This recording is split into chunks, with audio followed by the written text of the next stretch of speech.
You're listening to John Swinconic with the Shrewsbury Daily Voice. Here is a list of our top 10 stories of 2012. Please note that these are in no particular order.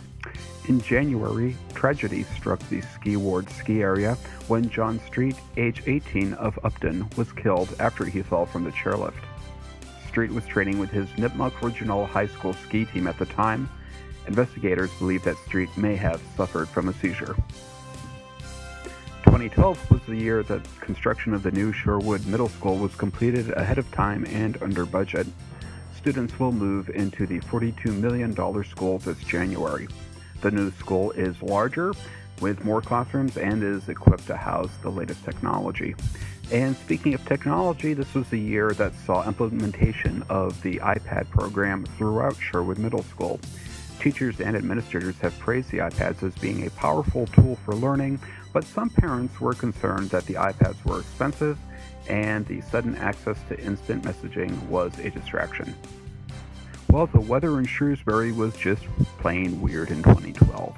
It began with a winter that was nearly devoid of snow, and then in October we got hit with Hurricane Sandy, and that hurricane knocked out power throughout central Massachusetts. However, Shrewsbury seemed to be spared the worst of it. Perhaps one of the most memorable stories of the year was the most tragic. On April 5th, Shrewsbury police charged Jimeng Liu, 79, with murder after he was discovered by his son with blood on his hands and face at his Shrewsbury Green apartment. The body of his wife was found dead in a rear bedroom, her left arm stripped of flesh and the fingers torn off, according to police. During the arraignment, it was revealed that Liu likely killed his wife and ate her flesh, according to prosecutors. Liu, who reportedly suffered from Alzheimer's, died in May. Tough economic times resulted in tough decisions at town meeting. Town meeting representatives in May cut the school department's proposed budget while raising salaries for some employees. Representatives approved a budget of more than $97.6 million that included nearly $50 million for schools. That still left the school district with a $2.5 million budget gap, and that resulted in the elimination of more than 30 positions. The school committee has since been exploring ways to restore its budget.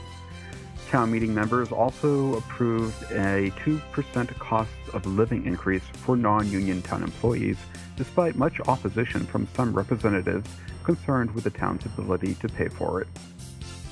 Like the rest of the nation, Shrewsbury voters in November said yes to 4 more years of President Barack Obama.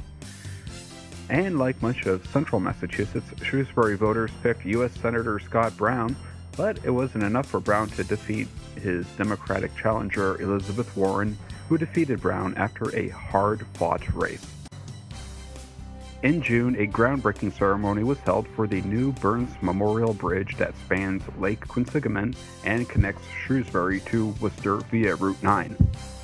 The new bridge will cost nearly $90 million, 80% of which will be covered by federal funds. The new bridge is scheduled to be completed in 2015.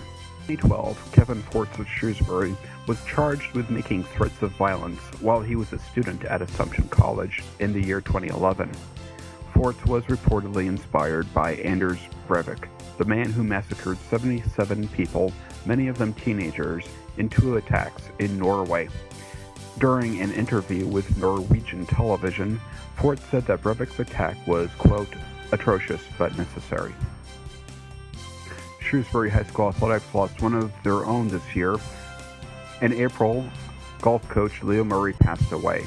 Murray was active with the Booster Club and chairman of the annual golf tournament. The buzz was all about mosquitoes over the summer and fall. Fears of EEE and West Nile virus had forced Shrewsbury officials to call off or reschedule all evening and nighttime school and municipal programs, a move that was repeated in towns across central Mass. The ban was lifted in October after the first heavy frost, but not before costing the high school athletic department thousands of dollars. And that's the list of top 10 stories for 2012. You can read more on these stories by logging on to the Shrewsbury Daily Voice at shrewsbury.dailyvoice.com. I'm John Swinconic, and have a happy new year.